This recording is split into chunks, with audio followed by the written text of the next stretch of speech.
RVS. Le MAG. Quel rapport entre un film documentaire mettant en avant la pratique du vélo, faire de ce mois de mai un temps fort pour la pratique déclinée du vélo, et penser à agir pour la transition écologique et s'en servir comme point d'attractivité et d'intérêt pour le plus grand nombre? Eh bien, réponse: vous le saviez, c'est la ville du Trait, grâce notamment à son dispositif Mai à vélo. Et à notre invité qui n'est autre que le responsable du service attractivité et transition écologique et en charge du dispositif Mai à vélo, à savoir Sébastien Malissé. J'ai fait l'intro. Sébastien, bonjour. Eh bien, bonjour Michel. Tout d'abord, avant de parler de vélo en tant que tel, c'est quoi un responsable du service attractivité et transition écologique? Qu'est-ce que vous faites de vos journées? Alors, ce que je fais de mes journées, c'est un sujet qui est très vaste. Ma principale mission, c'est vraiment de coordonner toutes les actions de la collectivité, des services, voilà, et de vraiment travailler en transversalité avec l'ensemble des services de la ville. Moi, je suis juste là pour valoriser, entre guillemets, et vérifier que ce que font mes collègues le font bien. Juste là, dans le bon sens. Humblement. Voilà. Mais en fait, c'est tout un travail de sensibilisation, de communication aussi. Et de mettre, j'allais dire, en exergue, en continuité. D'harmoniser tout le monde et d'aller tous dans le même sens. Quel type d'action vous pouvez mettre en avant, sur lesquelles vous allez pouvoir appuyer et sensibiliser vos collègues? Alors il y a eu tout un travail de fait aussi autour du tri sélectif, même si c'est un dispositif qui existe déjà depuis de nombreuses années, de mémoire je crois que c'est depuis 2002 que c'est devenu obligatoire, mais on s'était aperçu que dans la pratique c'était pas toujours ça, donc on a remis en place des petits dispositifs, notamment le tri de papier individuel dans les bureaux, c'est des petites choses toutes simples, mais qui du coup entraînent d'autres actions derrière. La dernière en date a été l'installation, en tout cas la toute récente, puisque ça a été fait au mois de mars, de poubelles de tri dans l'espace public. Donc toute la ville du Trait aujourd'hui est équipée de poubelles de tri en extérieur et en intérieur. Alors on va un peu parler vélo, mais la pratique des transports doux et dont le vélo peuvent être source de meilleure santé, voire de bien-être. C'est important de le dire et de le rappeler. Oui, c'est important et c'est surtout que c'est aussi encouragé, moi, par la direction et les élus de la municipalité. Voilà, puisque ça fait partie aussi des enjeux de qualité de vie au travail, en tout cas pour notre DGS. Et donc il encourage en tout cas ce genre de pratique. La genèse du dispositif Mai à vélo, ça remonte à quelques années?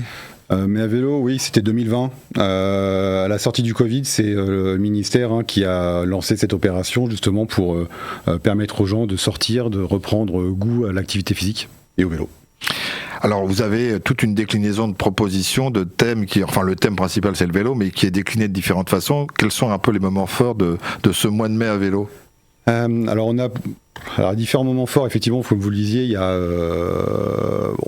est vraiment sur de la balade, il y a du culturel aussi, ce que je travaille avec la responsable de la programmation culturelle de la ville, où on a aussi deux programmations phares en tout cas sur la salle Hydro en Seine, notamment avec la projection d'un film documentaire Vélotopia et une comédie théâtrale qui s'appelle Climax. Un instant, un temps d'arrêt, un arrêt sur image comme on dit sur Vélotopia, c'est un film qui donc est du réalisateur Eric Freud, c'est Eric Freutel. Eric Freutel. C'est un film qui en fait a déjà 14 ans. Et pourtant, il est toujours bougrement d'actualité. Il est toujours bougrement d'actualité. Alors, Eric Freutel est normand, je le précise, c'est du local, du circuit court, on va dire. C'est notre voisin bas normand, mais on l'accepte. Il est d'Alençon, je crois. Il est d'Alençon, tout à fait.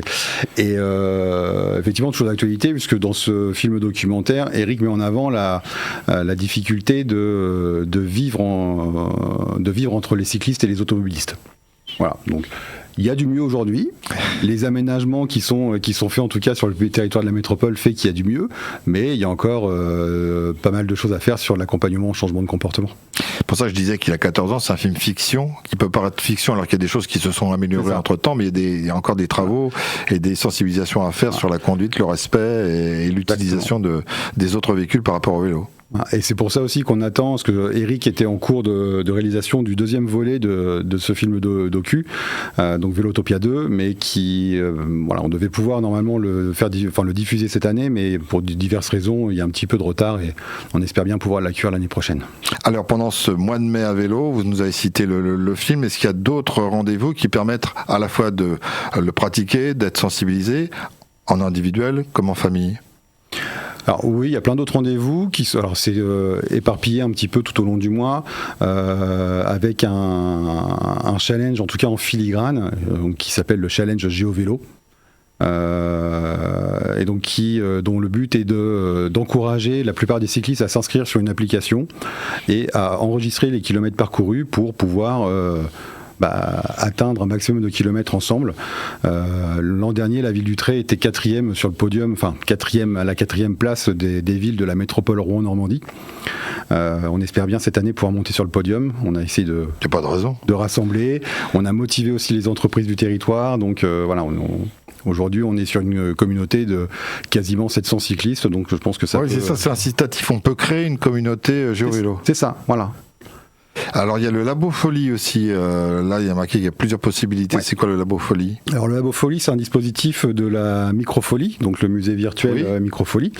Et donc dans le cadre de ce Labo Folie, ma collègue Charlotte propose à l'aide d'outils numériques, etc., de pouvoir customiser son casque, par exemple, son casque de vélo, et fait des propositions aussi de balades en casque à réalité virtuelle. Vous pourrez faire du VTT de descente, du BMX, des choses comme ça.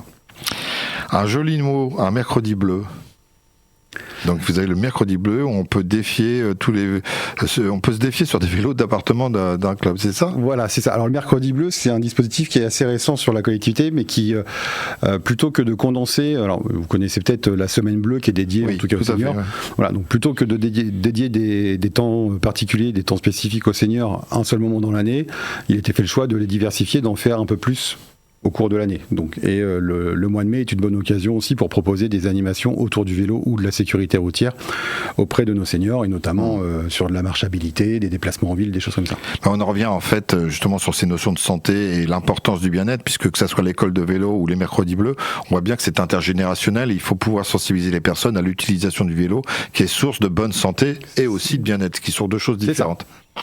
Alors il y a le vélo village, et là il va falloir que vous arrêtiez un petit peu parce que c'est une journée complète. Ouais. C'est le samedi 23 mai, il va se passer plein de choses. C'est le samedi 23 mai où l'idée c'est vraiment de rassembler un petit peu tout ce qui aura été proposé au cours du mois, mais d'en faire une vraie après-midi festive et familiale. Donc on va y retrouver des stands de prévention routière avec l'association de prévention routière, le PDASR aussi également de la préfecture sera présent. La police municipale se joint à nous pour proposer une piste de prévention, pour appréhender aussi les dangers de la route. On a l'association Guidoline aussi qui sera présente pour proposer des ateliers d'autoréparation, donc apprendre à réparer seul les petits pépins sur son vélo.